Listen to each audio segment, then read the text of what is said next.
Welcome to ideal career centre.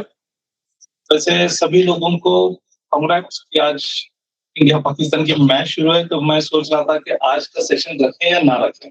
लेकिन of course ये आपके करियर से रिगार्डिंग है।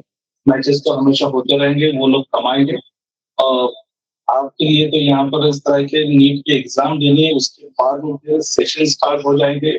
एडमिशन के राउंड मतलब पूरा आपको फ़ेब से लेके दिसंबर तक, जब तक आपका एडमिशन नहीं होता, तब तक आप लोगों को मुझे बर्दाश्त करना है। तो चलिए 1 घंटे का सेशन रहेगा, 15 मिनट जो करंट अपडेट्स है वो मैं आपको बताऊँगा। उसके बाद में चैट बॉक्स में आपके क्वेश्चन आंसर के लिए टाइम दिया जाएगा। अभी चैट बॉक्स में कुछ लिखने की ज़रूरत नहीं है और तब तक 1 मिनट का मैं पॉज़ लूँगा कि आप अपनी स्क्रीन पर जो देख रहे हैं, अभी अभी तक जो लोग आइडियल के प्रोग्राम में से जॉइन नहीं हुए हैं, मतलब व्हाट्सएप है, इंस्टाग्राम है, टेलीग्राम है, तो आप इसमें से जो आपको कन्वीनिएंट है उस प्लेटफ़ॉर्म को जॉइन कर सकते हैं, स्कैनर आपके सामने है। और जो नंबर्स हमारे ब्रांचेस आप सभी की दुआओं से, आशीर्वाद से आइडियल के बहुत सारे ब्रांचेस लास्ट ईयर में 2 थे, रत्नागिरी और सातारा। इस बार मुंबई, पुणे और स्पेशली सोलापुर में 3 साल से कोशिश चल रही थी, मुझे टाइम नहीं मिल पा रहा था, लेकिन अब सोलापुर में भी ओपन हो गई है। लेकिन ये जो नंबर्स हैं, अभी आप कॉल करेंगे तो कोई नहीं उठाएगा, क्योंकि सभी का टाइमिंग सुबह 11 से लेके रात 8 बजे तक रखा हुआ है। इनिशियली अभी 6-7 बजे रहेगा, उसके बाद में जब एडमिशन प्रोसेस होगी तो सुबह 11 से रात 8 रहेगा। तो मैं 1 मिनट के लिए पॉज़ लेता हूँ और फिर उसके बाद में स्टार्ट करते हैं। तब तक आप में से जिन लोगों ने ग्रुप जॉइन नहीं किया, वो ग्रुप जॉइन करें। ओके, ठीक है। चलिए हम स्टार्ट करते हैं आज के सेशन को। सॉरी।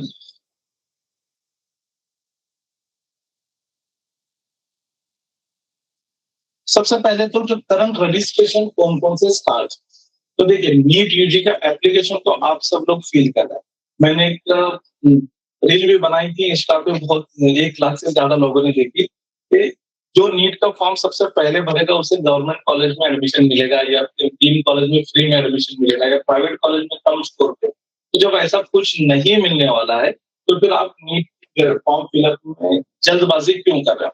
क्योंकि 2-3 दिन से मुझे लगातार जो कॉल आ रहे हैं, वो सिर्फ़ इसी रिगार्डिंग आ रहे हैं, इस फॉर्म सबमिट होगा और ये मिस्टेक होगा, या फिर फोटो से रिगार्डिंग प्रॉब्लम आ रहा है, लाइव फोटो जो इस बार ऐड हुआ है उससे रिगार्डिंग है, डॉक्यूमेंट से रिलेटेड है। तो मैं सभी से यही कहूँगा कि फॉर्म फिलअप के लिए हमारे पास 8 मार्च तक का समय है। जो रिपीटर्स हैं उनको पता है किस तरह से फॉर्म फिलअप करना है, लेकिन 2 चीज़ें ऐड हुई है और जो फ्रेशर है उनके भी 12th के एग्ज़ाम स्टार्ट है। तो 12th के एग्ज़ाम पर फ़ोकस कीजिए, क्योंकि आपका 12th का पीसीबी ग्रुप क्राइटेरिया क्वालीफाई होना भी तो ज़रूरी है, क्योंकि आपने पूरा फ़ोकस नीट पर दिया हुआ है। और बहुत से इंस्टीट्यूट में हमेशा ये होता है कि 12th के पीसीबी क्राइटेरिया के बारे में बताया नहीं जाता। मेरे पास अभी भी 2-3 केसेस हैं, मैं हमेशा एग्ज़ाम्पल देता हूँ कि 500 प्लस मार्क्स थे नीट में, लेकिन पीसीबी क्राइटेरिया उसका क्वालीफाई नहीं था। तो जनरल ईडब्ल्यूएस के लिए पीसीबी ग्रुप में 150 और अदर रिजर्व कैटेगरी के लिए 120। ठीक है? तो नीट यूजी एप्लीकेशन का पहले एक तो ये है जिसे आपको ऑनलाइन फिल करना है। सेकंड, फिर कर्नाटका का रजिस्ट्रेशन, कर्नाटका सीईटी से का मेडिकल एडमिशन के लिए जो रजिस्ट्रेशन होता है एमबीबीएस का, आपने यूट्यूब से लेके सोशल मीडिया पे देखा होगा कि बहुत अच्छा चांस कर्नाटक में एमबीबीएस की सीट लेने के लिए आपको अभी मौका है। फिर उसके साथ में केरला का स्टेट का जो रजिस्ट्रेशन अभी क्लोज हो चुका है, तो मुझे कॉल आ रहे हैं कि सर केरला का हमने किया ही नहीं। सब सारी चीज़ों पे बात करेंगे ताकि आप पैनिक ना हो, आपका कोई भी लॉस नहीं हुआ है, 0.01% पे लॉस नहीं है और आप आइडियल के सेशंस को अटेंड करोगे, इंस्टा को फॉलो करोगे, तो घर बैठे आपको सारी चीज़ें मालूमात हो जाएगी। उसके साथ में आईपीओ, गुरु गोविंद सिंह इंद्रप्रस्थ यूनिवर्सिटी, ये आईपीओ यूनिवर्सिटी भी कहा जाता है, इसका 31 मार्च तक रजिस्ट्रेशन स्टार्ट हो गया है। मतलब अभी स्टार्ट हो गया है, 31 मार्च तक चलेगा। फिर और एक मैं बात बता दूं कि आर्मी नर्सिंग असिस्टेंट्स, जो इंडियन आर्मी है, इसमें मेल कैंडिडेट के लिए, फीमेल के लिए अलग से जब आएगा तब मैं आपको अपडेट दे दूंगा, लेकिन मेल कैंडिडेट के लिए जो रजिस्ट्रेशन स्टार्ट हो चुके हैं वो 1 अप्रैल तक। इसके लिए नीट की कोई जरूरत नहीं, इसके लिए आपका 12th पीसीबी क्राइटेरिया सफिशिएंट होता है। फिर आपके सामने जो महाराष्ट्र से बिलोंग करते हैं, तो देखिए एमएससीटी नर्सिंग, महाराष्ट्र में सीईटी 2 टाइप के, पीसीबी ग्रुप के लिए सीईटी है और एक पीसीएम ग्रुप के लिए। लेकिन नर्सिंग के लिए सीईटी अलग से। हालाँकि ये कहा गया था कि नर्सिंग के लिए नीट का जो क्वालिफिकेशन क्राइटेरिया है, वो कंपल्सरी किया जाएगा, तो वो कंपल्सरी है। लेकिन किसके लिए? सेंट्रल यूनिवर्सिटी में जब आप बीएससी नर्सिंग के लिए जाते हैं, जैसे एम्स कॉलेज हो गया, आर्म्ड फोर्स मेडिकल कॉलेज वगैरह, तो जो सेंट्रल यूनिवर्सिटीज़ के लिए अगर जो नर्सिंग के लिए एडमिशन लेना चाहते हैं, तो उनके लिए नीट कंपल्सरी है, नीट क्वालीफाई होना कंपल्सरी है। लेकिन महाराष्ट्र स्टेट के गवर्नमेंट और प्राइवेट कॉलेज में अगर आप नर्सिंग को जाना चाहते हैं, तो उसके लिए सीईटी नर्सिंग एक अलग होता है।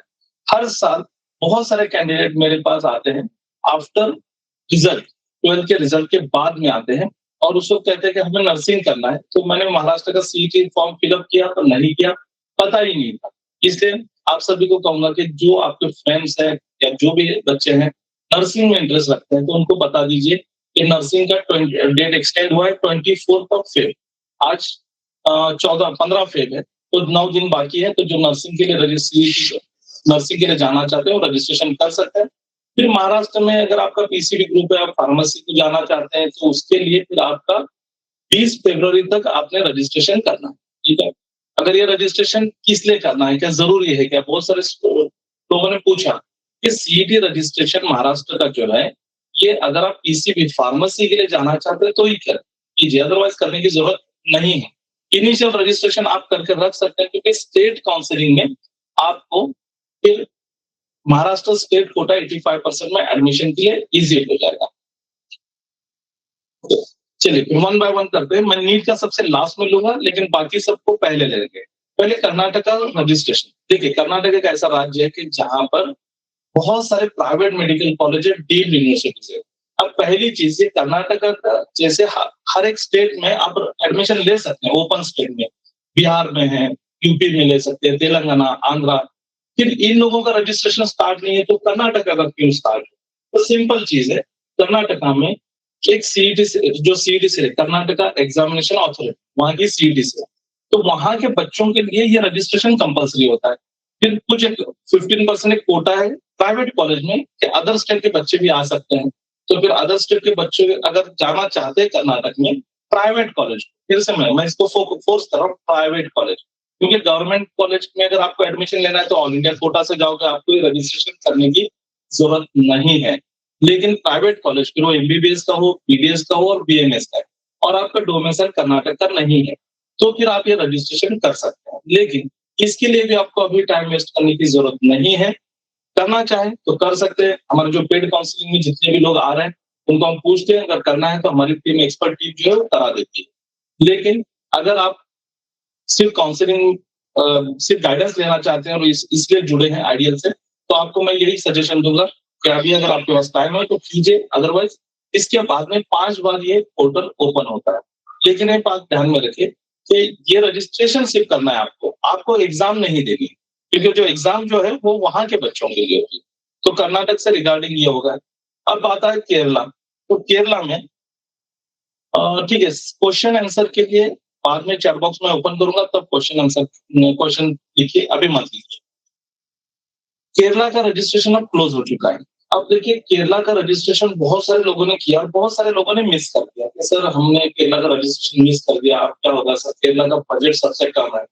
No doubt Kerala is one of the best in package. All over India में 60 to 75 लाख का पैकेज होता है एमबीबीएस का, प्राइवेट कॉलेजेस का। लेकिन केरला का जो पैकेज है वो 45 लाख तक जाता है। 40 लाख आप पकड़ रहे हैं क्योंकि आप सोशल मीडिया पे देख रहे हैं, लेकिन एक्चुअल में वहां कॉलेज ज्वाइनिंग को जाते हो तो तब आपको कुछ अदर चार्जेस भी देने होते हैं। तो 45 लाख, 42 से 45 लाख। अब अगेन मैं यही कहूंगा कि ये भी रजिस्ट्रेशन जो था और इसके बाद में भी आएगा, अगर आपने मिस कर दिया है तो कोई प्रॉब्लम नहीं, डोंट पैनिक। यहाँ पर नीट के बाद में फिर से रजिस्ट्रेशन ओपन होगा, और ये भी सिर्फ और सिर्फ प्राइवेट कॉलेज के लिए, ना डीम्ड के लिए ये रजिस्ट्रेशन है और ना गवर्नमेंट कॉलेज के लिए, क्योंकि डीम्ड और गवर्नमेंट कॉलेज को तो आप ऑल इंडिया कोटा से जाओगे, लेकिन ये केरला का जो ये रजिस्ट्रेशन है ये सिर्फ और सिर्फ प्राइवेट कॉलेजेस के लिए। लेकिन जब इसका बजट ऑल ओवर इंडिया में सबसे कम बजट केरला स्टेट का है, तो ऑल ओवर इंडिया से सारे स्टूडेंट्स इसको रजिस्ट्रेशन करते हैं।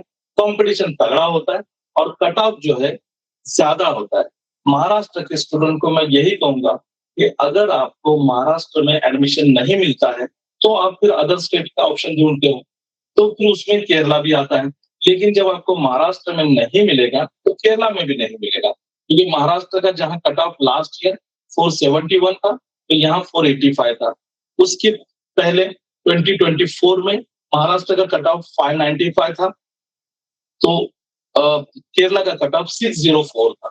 इसलिए मैं यही कहूँगा कि कोई जल्दबाज़ी नहीं है, अगर आप करना चाहें अभी कर सकते हैं, बाद में कर सकते हैं। क्वेश्चन मत लिखिए अभी, क्वेश्चन अगर अभी लिखोगे तो रिप्लाई अभी नहीं मिलेगा, बाद में मिलेगा। ये केरला का होगा, कर्नाटक का होगा। अब एक चीज़ आता है इंद्रप्रस्थ यूनिवर्सिटी। जैसे मैंने कहा इंद्रप्रस्थ यूनिवर्सिटी के फॉर्म स्टार्ट हो चुके हैं। तो गुरु गोविंद सिंह इंद्रप्रस्थ यूनिवर्सिटी में बहुत सारे कोर्सेस हैं जिसमें मेडिकल कोर्सेस भी है और एमबीबीएस के लिए भी जा सकते हैं आप। क्योंकि इसके लिए एक कोटा होता है, तो जो होता है डिफेंस के लिए। तो ये पर्टिकुलर जो डिफेंस से रिगार्डिंग, क्योंकि बाकी आप सब लोग भी कर सकते हैं, लेकिन यहाँ कट ऑफ बहुत हाई होता है। मतलब मान लीजिए जो आपको महाराष्ट्र में स्टेट में गवर्नमेंट कॉलेज मिलने वाला है, उस कट ऑफ में वहाँ प्राइवेट कॉलेज मिलेगा। तो इससे आपके लिए कोई मतलब नहीं है।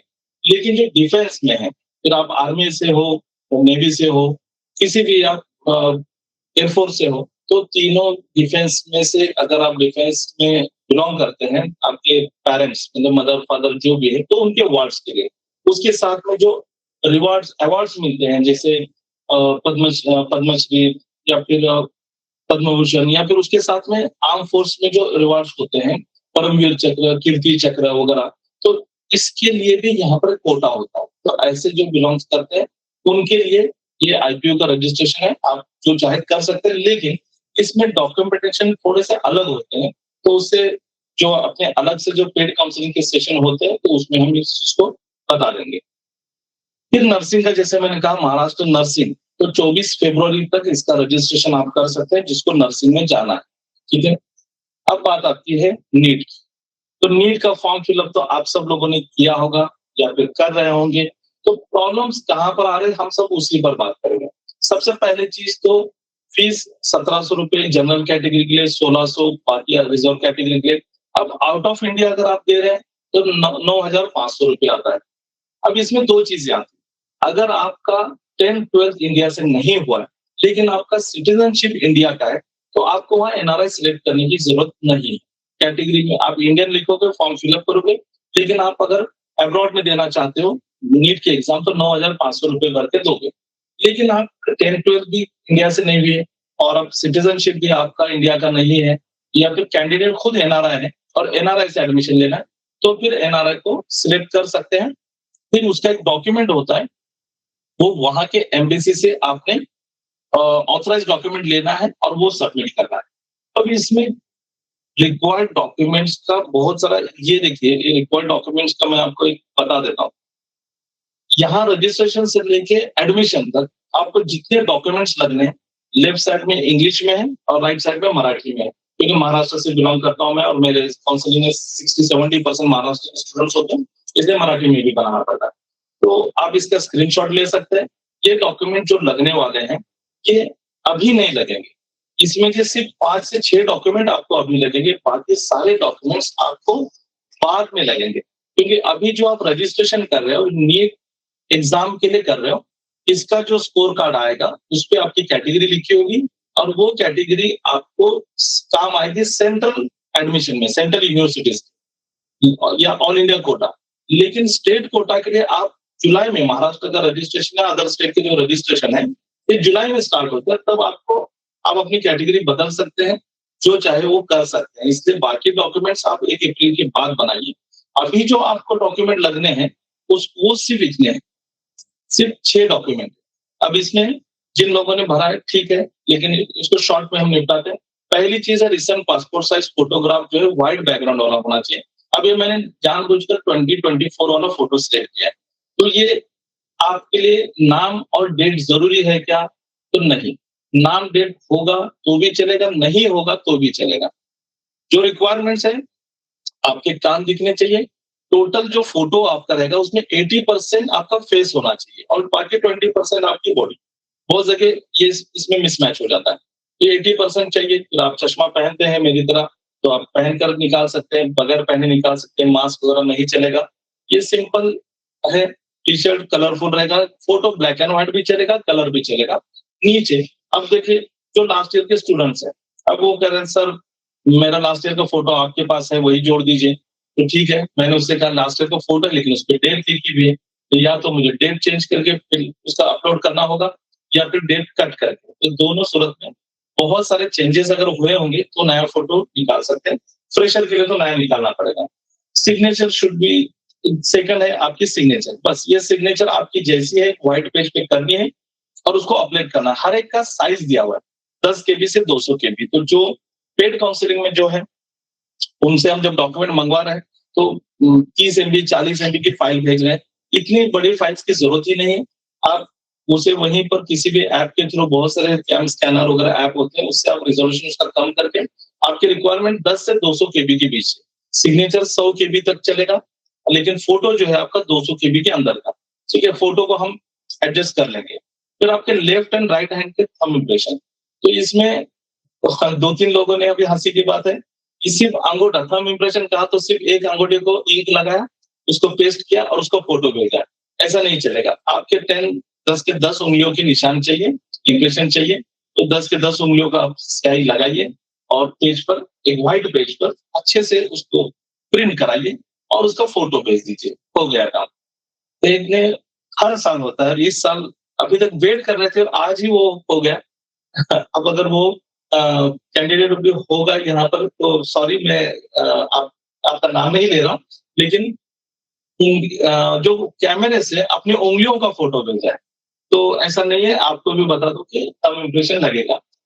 और scan copy of class 10 equivalent exam अगर 10 छोड़कर कुछ है तो उसकी मार्कशीट और उसी के साथ में बोर्ड सर्टिफ़िकेट, ठीक है?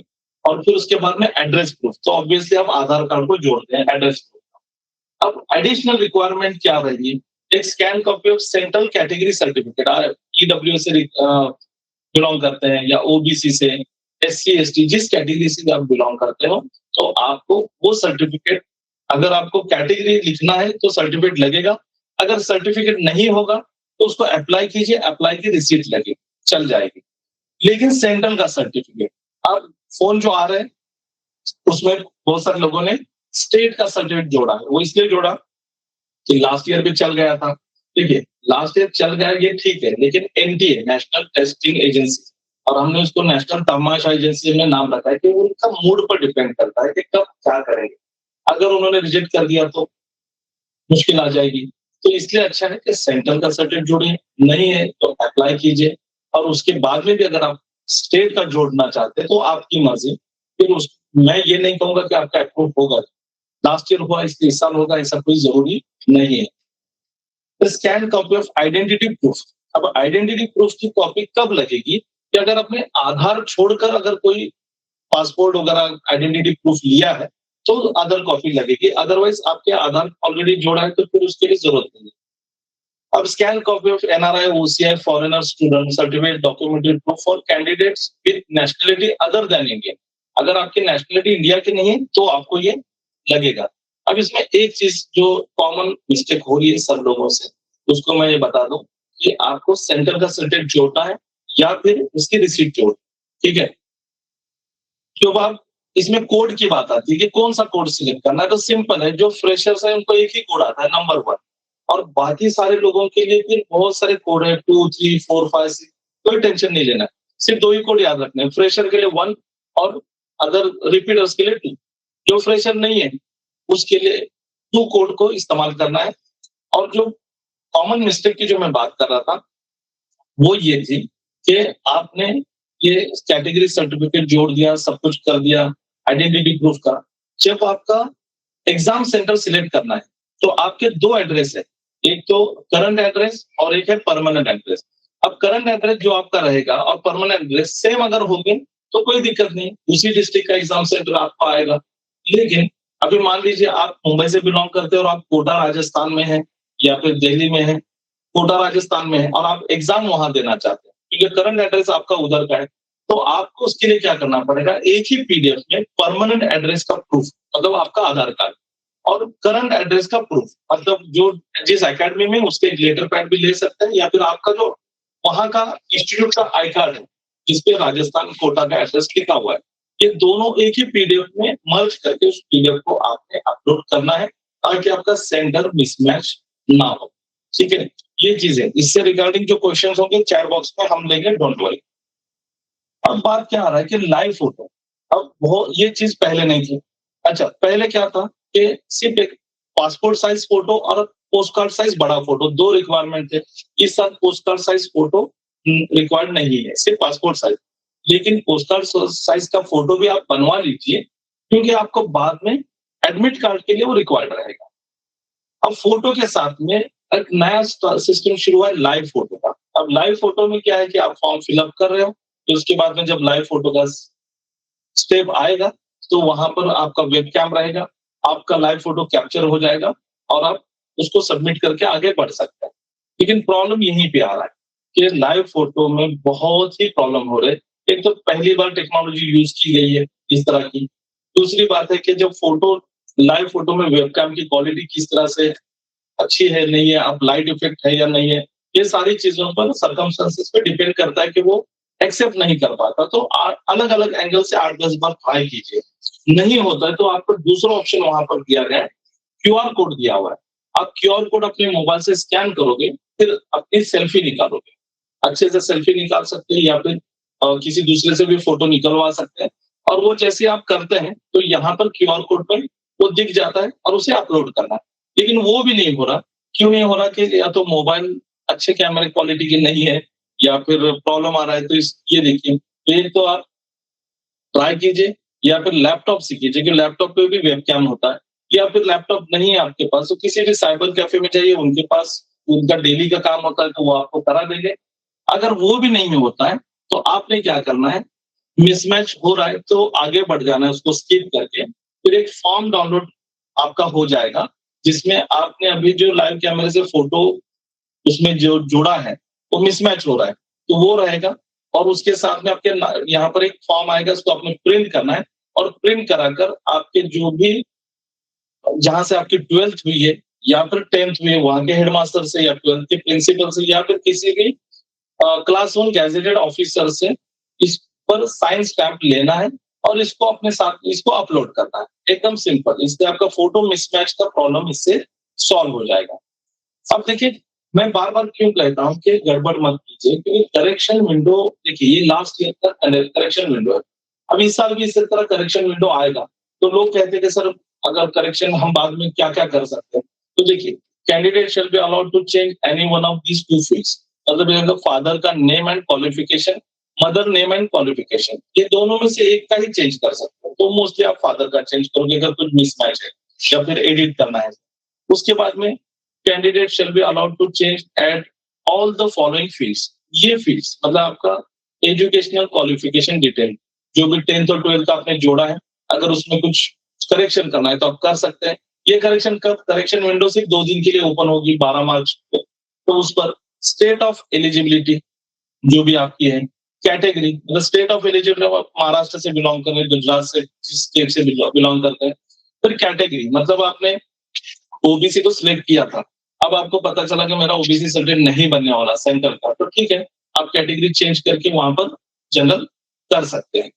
लेकिन एक ये भी प्रॉब्लम होता है कि जनरल से फिर आप ईडब्ल्यूएस में ओबीसी में नहीं आ पाते। एक बार ये भी हुआ था। फिर सब कैटेगरी मतलब अगर आपका एडिशनल पीडब्ल्यूडी वगैरह है, तो उसके लिए सिग्नेचर भी आप चेंज कर सकते हैं। नंबर ऑफ अटेम्प्ट्स मतलब बहुत बार कंफ्यूजन होता है कि फर्स्ट अटेम्प्ट लिखना था लेकिन नहीं लिखा, सेकंड है, तो वो भी चेंज कर सकते हैं। लेकिन इसमें देखिए फोटो करेक्शन है क्या? नहीं है। तो इसलिए फोटो पे थोड़ा-सा फोकस कीजिए। और दूसरा, स्टूडेंट के नेम का यहाँ पर कहीं पर भी करेक्शन नहीं है। उसको भी ध्यान में रखिए कि स्टूडेंट नेम, तो नेम से रिगार्डिंग यही है कि आपका सरनेम पहले लिखो या बाद में लिखो, डज़न्ट मैटर। आपके आधार कार्ड पर जैसा है वैसा लिखिए, या फिर 10th और 12th के बोर्ड सर्टिफिकेट पे जैसा है वैसा लिखिए। कैसे भी लिखो, सिर्फ स्पेलिंग सही होनी चाहिए। Candidates shall be allowed to change the following based on their permanent and present address. जो भी आपका परमानेंट और प्रेजेंट एड्रेस है, जिस पर डिपेंड करेगा कि आपको कौन सा एग्जामिनेशन सेंटर मिलेगा, इस पर आप यहाँ पर चेंजेस कर सकते हैं। तो ये इस तरह के चेंजेस बाद में आपको ना करना पड़े, इससे बेहतर है कि अभी फॉर्म फिलअप करते हो तो अच्छे से भरिए। अगर नहीं आपको टेंशन है तो और आपको आइडियल के काउंसलिंग के पैकेजेस में आना है लेकिन बाद में आना है तो हमने एक सिंपल पैकेज रखा है 2,999 का। आप उसको भी एनरोल करेंगे तो उसमें फिर हमारी एक्सपर्ट टीम आपके फॉर्म फिलअप से लेके सारे फॉर्म फिलअप करके आपको सबमिट करने से पहले उसकी सॉफ्ट कॉपी भेजेगी ताकि आप चेक करेंगे और उसके बाद में हम सबमिट कर डॉक्यूमेंट के लिए भी आपको ऑफिस आने की जरूरत नहीं है। आप व्हाट्सएप पर हमारा जो व्हाट्सएप नंबर एक ही है उस पर भी आप कर सकते हैं। ये आपने स्क्रीनशॉट लिया होगा सारे डॉक्यूमेंट्स का। अब देखिए सेंट्रल के कैटेगरीज और स्टेट के कैटेगरीज ये लास्ट सेशन में मैंने समझा इसलिए ज्यादा इसको टाइम नहीं दूंगा क्योंकि ऐसे भी आपको भी मैच देखनी होगी। तो सेंट्रल और स्टेट के सर्टिफिकेट में एक ही डिफरेंस है कि सेंट्रल का सर्टिफिकेट जो होता है सेंट्रल कोटा से जब आप एडमिशन लेते हैं ऑल इंडिया कोटा 15% तब रिक्वायर्ड होता है या यूनिवर्सिटीज के लिए सेंट्रल यूनिवर्सिटीज के लिए। और स्टेट का आपकी स्टेट की जब काउंसलिंग स्टार्ट होगी तब रिक्वायर्ड रहेगा और बेनिफिट उसी हिसाब से आपको मिलेंगे, डोंट वरी। लेकिन महाराष्ट्र में जैसे बीजे एनटी दो कैटेगरी का मैं बताता हूँ, एनटीबी एनटीसी एनटीडी और बीजे कैटेगरी ये सेंट्रल में ओबीसी में आएंगे। लेकिन कब आएंगे अगर आपका नाम सरनेम जो है सेंट्रल की कास्ट लिस्ट में अगर होगा तो, ठीक है। अब मराठा समाज के जो स्टूडेंट्स हैं उनके लिए 3 ऑप्शंस होते हैं। एक अगर वो जनरल उनके पास स्टेट में SEBC social economically backward class का रिजर्वेशन दिया हुआ है 10% का, तो वो चाहे तो स्टेट में यूज करेंगे। लेकिन सेंट्रल में क्या यूज करेंगे तो सेंट्रल में अगर आपका इनकम 8 लाख से ज्यादा है तो आप जनरल लिखिए, नो डाउट। और अगर आपका इनकम 8 लाख से कम है और आप ईडब्ल्यूएस का बेनिफिट लेना चाहते हैं तो आप वहां पर सेंट्रल का ईडब्ल्यूएस सर्टिफिकेट जोड़ेंगे। तो ये आपके लिए 2 ऑप्शन है। तीसरा है कि अगर मराठा समाज में भी कुणबी अगर किसी के पास दाखला होगा तो उन्हें ओबीसी में काउंट किया जाता है। तो ओबीसी में अगर आपका नाम है ओबीसी की लिस्ट में तो आप वहां पर ओबीसी लिख सकते हैं, यहाँ पर भी ओबीसी। यहाँ पर आप कौन सी कैटेगरी सिलेक्ट करते हो इससे स्टेट पर कोई इंपैक्ट नहीं होता क्योंकि स्टेट का रजिस्ट्रेशन अलग होता है और स्टेट के रजिस्ट्रेशन के वक्त आप अपनी कैटेगरी चेंज कर सकते हैं। सेंट्रल का सर्टिफिकेट कहाँ मिलेगा तो जहां से आप स्टेट का निकालोगे वहीं से, जैसे ये गवर्नमेंट ऑफ महाराष्ट्र अनेक्षर ए ये स्टेट का सर्टिफिकेट है और ये सेंट्रल का सर्टिफिकेट में अनेक्षर आ आएगा। यहाँ पर सिर्फ इनकम बेस लिखा होगा स्टेट के सर्टिफिकेट पे, सेंट्रल पे तीनों जो क्वालिफिकेशन क्राइटेरिया होता है तीनों लिखा होता है। तो उसके बाद में ईडब्ल्यूएस सर्टिफिकेट का फॉर्मेट जब स्टेट का बनाना है तो स्टेट सीडीसी ने फॉर्मेट दिया हुआ है उस हिसाब से बनाइए। फिर आपका ओबीसी सर्टिफिकेट, तो स्टेट में आपका ओबीसी सर्टिफिकेट के लिए नॉन क्रिमिनल रिक्वायर्ड होता है, उसी तरह सेंट्रल के लिए भी होता है। तो सेंट्रल के ओबीसी में फॉर्म 9 होता है, ये 3 पेज का होता है और स्टेट का जो ओबीसी सर्टिफिकेट होता है सिंगल पेज का होता है। तो सेंट्रल और स्टेट ये दोनों के ओबीसी सर्टिफिकेट भी अलग आते हैं। सेंट्रल का जो सर्टिफिकेट होता है 1 साल के लिए वैलिड होता है, लेकिन स्टेट का सर्टिफिकेट आप एक बार निकालो और लॉन्ग लाइफ होता है, ठीक है। अब आता है आपका एससी एसटी वालों के लिए नॉन क्रिमिनल रिक्वायर्ड नहीं होता है, उनको डायरेक्ट सर्टिफिकेट जोड़ना होता है एससी एसटी वालों के लिए। अब तो जैसे मैं प्लान की बात कर रहा था तो ये सारे प्लान जो हमारे हैं तो सिंपल है। आपसे होम स्टेट का अगर काउंसलिंग लेना चाहते हैं तो 10,000 रुपए, फिर home state plus all India तो 20,000। लेकिन ये बात की बात है, अभी फिलहाल आप 2,999 में भी अगर आते हैं तो भी आपका काउंसलिंग अभी से स्टार्ट हो जाती है और आफ्टर रिजल्ट आप चाहे तो उसको एनरोल दूसरे प्लान में कन्वर्ट कर सकते हैं। इसमें सारे गाइडेंस से लेके सब कुछ आपको मिलेगा। और भी उसके साथ में क्या मिलेगा कि आपके ये देखिए चारों प्लान का डिस्क्रिप्शन है, इसका आप स्क्रीनशॉट निकाल सकते हैं क्योंकि मुझे भी क्वेश्चन आंसर सेशन आपका लेना है क्योंकि आपके डाउट्स को क्लियर करना जरूरी है मेरे लिए। तो बाद में बहुत सारे पूरे यहाँ पर ये 2,999 में 30 सेशन होंगे इस तरह के, प्रीमियम काउंसलिंग में 50 होंगे और आइडियल जो काउंसलिंग होती है जिसमें ऑल ओवर इंडिया का होती है तो इसमें हर स्टेट के अलग अलग सेशन लेने पड़ते हैं, डीम के अलग लेने पड़ते हैं। तो ये तकरीबन आज से लेके आपका एडमिशन होने तक 100 सेशंस होते हैं और उसके साथ 1-to-1 काउंसलिंग होती है। Plan A plan B plan C पर काम करना पड़ता है क्योंकि देखिए आप में से जो जितने लोग भी नीट दे रहे हैं सभी को एमबीबीएस करना है, लेकिन ऑल ओवर इंडिया में सीट कितने हैं 1,27,000 सीट है और तकरीबन 20 लाख के आसपास स्टूडेंट देंगे तो उतनी सीट तो है नहीं। तो फिर आप अब्रॉड का ऑप्शन देखोगे या फिर अदर स्टेट का ऑप्शन देखोगे तो वो भी डिपेंड करता है आपके बजट पर। तो आपका स्कोर, आपका बजट, आपका फैमिली बैकग्राउंड और बहुत सारे सर्कमस्टेंसेस को ध्यान में रखते हुए एक प्रॉपर डिसीजन लेना होता है। प्रॉपर डिसीजन के लिए पेरेंट्स के साथ, स्टूडेंट के साथ मुझे कई बार सेशन लेने पड़ते हैं। फिर अभी मेरे गल्फ कंट्री से कितने सारे पेरेंट्स जुड़े हैं, जो अभी से ऑनलाइन जुड़ते हैं। ऑनलाइन सेशन की टाइम फिक्स करते हैं और जुड़ जाते हैं। तो बहुत सारी चीज़ें हैं। तो अभी स्टूडेंट ने एक ही काम करना है कि स्कोरिंग पर फ़ोकस करना है, क्योंकि मैं हमेशा एक ही कहता हूँ कि या तो आपके पास अच्छी रैंक होनी चाहिए, या तो आपके पास अच्छी बैंक होनी चाहिए। इन सेंस के बैंक अगर होगी तो आप लोन निकाल कर एडमिशन ले सकते हैं। लेकिन उसकी ज़रूरत नहीं पड़ेगी कि अगर आप अच्छा स्कोर लाओगे। तो इसलिए बेस्ट है कि आपको अच्छा, बहुत सारे लोगों का ये भी क्वेश्चन है, सर काउंसलिंग अभी से क्यों लेंगे? तो देखिए, मैं चाहकर भी एक साथ में 1000-2000 बच्चों की काउंसलिंग नहीं कर सकता। तो 500 का मेरा लिमिट होता है, उससे ज़्यादा मैं किसी को एनरोल नहीं करता। उन्हीं 500 को एडमिशन होने तक मुझे पूरा टाइम 24/7 काम करना पड़ता है। तो इसलिए जो सिंपल चीज़ है, जो क्वालिटी रहेगा, वहाँ पर आपको भीड़ दिखेगी। तो यहाँ पर थोड़ा बाद में बहुत रश होता है, तो बाद में आपको मौका ना मिले, इससे अच्छा है कि अभी से आप एनरोल हो जाइए, ताकि ज़्यादा से ज़्यादा टाइम मैं आपको दे सकूँगा। अब ये आइडियल करियर .co.in वेबसाइट पर आप जाएँगे, तो सारा मटेरियल आपको वहाँ पर मिल जाएगा। और आप चाहें तो अभी इस स्कैनर को, इस क्यूआर कोड को स्कैन कीजिए, तो आइडियल करियर का ऐप आप डाउनलोड कर पाओगे। ऐप डाउनलोड करोगे तो बाद में के जो सेशंस होंगे आफ्टर नीट मतलब ये रजिस्ट्रेशन के बाद, एक 8 मार्च के बाद में जितने भी सेशन शुरू होंगे, ठीक है, फ्री सेशंस ये 2 ही संडे और 2 संडे रहेंगे।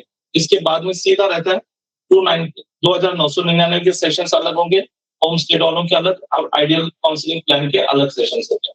तो ये वेबसाइट पर उस हिसाब से आपको एनरोल करना है, लिंक दी जाती है, उसमें आप जॉइन होंगे तो बाकी डिस्टर्बेंस किसी का नहीं रहेगा। आपके आइडेंटिटी जो रहती है, आपके कॉन्टैक्ट डिटेल्स जो होते हैं, वो भी किसी से शेयर नहीं किए जाते, क्योंकि हमारे साथ कम्युनिटी रहता है और पूरा सिक्योरिटी पे फोकस है।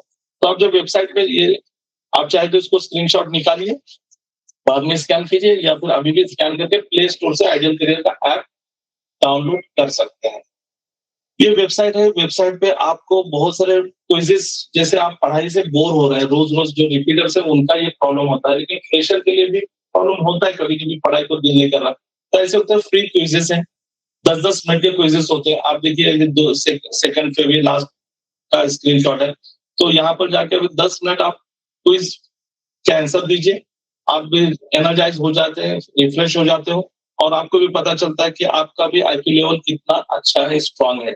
क्योंकि डिफिकल्टी लेवल कैसी आएगी कोई नहीं बता सकता। जैसे लास्ट ईयर डिफिकल्टी लेवल बहुत ही ट्रेमेंडस थी। JEE level, JEE advance level का फिजिक्स आ चुका था। तो इस बार चलो उतना नहीं होगा, सिलेबस भी आपके पास आ चुका है, लेकिन फिर भी कॉम्पिटिशन बहुत ज्यादा होता है, स्कोरिंग इज इम्पोर्टेंट। फिर यहाँ पर आपको मॉक टेस्ट है, टॉपिक वाइज टेस्ट है, सेक्शनल टेस्ट रहेंगे, प्रीवियस ईयर के पेपर्स है, चैप्टर वाइज पीवाईक्यू है। तो इसके कुछ ना कुछ मिनिमम चार्जेस होते हैं, लेकिन अगर आप बेसिक काउंसलिंग भी लेते हो तो ये सब का एक्सेस आपको फ्री में मिल जाता है। ठीक है, अब यहाँ पर मैं इसको, ठीक है, कहाँ पर रखूं?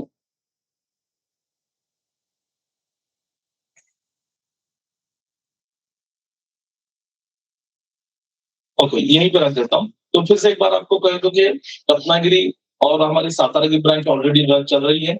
इस बार हमने सोलापुर से शुरू किया था। सोलापुर के जो लोग हैं, वो सोलापुर के भी वहां पर मैं आपसे मिलने आऊंगा। वीकली एक दिन रहेगा, जिस वक्त आपसे 1 to 1 बातचीत करके आपका प्रॉब्लम सॉल्व कर सकते हैं। मुंबई में वाशी में अभी शुरू हो रहा है, और ये सारे नंबर्स हैं। अभी फिलहाल आपको कहीं भी किसी जाने की जरूरत नहीं है। अभी आपने एक ही काम करना है कि अपने आप को एनरोल करना है, कि आपने व्हाट्सएप पर लिया होगा तो व्हाट्सएप और टेलीग्राम या कहीं पर भी, और उसी के साथ में आपको एक गूगल फॉर्म फिल करके देना होता है, जिसकी लिंक आपको व्हाट्सएप के ग्रुप में बार बार आ जाती है। अब मैं आपकी क्वेश्चन की तरफ चला जाता हूँ।